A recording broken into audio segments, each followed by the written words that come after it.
মৌলভীবাজারের শ্রীমঙ্গল উপজেলার ইছকপুর এলাকায় ঝোপঝাড় পরিষ্কার করার সময় একটি অজগর সাপ দেখতে পেয়ে শ্রমিকদের মধ্যে আতঙ্ক ছড়িয়ে পড়ে। ঘটনাটি ঘটেছে ২৭ নভেম্বর বৃহস্পতিবার দুপুর ৩টার দিকে।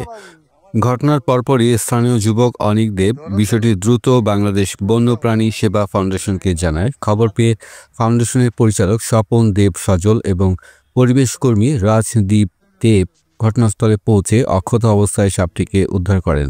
তারা নিশ্চিত করেন যে উদ্ধার হওয়া সাপটি অজগর প্রজাতির। পরবর্তীতে সাপটিকে প্রাথমিক স্বাস্থ্য পরীক্ষা ও পর্যবেক্ষণ শেষে শ্রীমঙ্গল বন বিভাগের রেঞ্জ কার্যালয়ে হস্তান্তর করা হয়। উল্লেখ্য, শ্রীমঙ্গল সহ পার্বত্য বনাঞ্চল এলাকায় বন্যপ্রাণী রক্ষায় বাংলাদেশ বন্যপ্রাণী সেবা ফাউন্ডেশন দীর্ঘদিন ধরে গুরুত্বপূর্ণ এবং প্রশংসনীয় ভূমিকা পালন করে আসছে।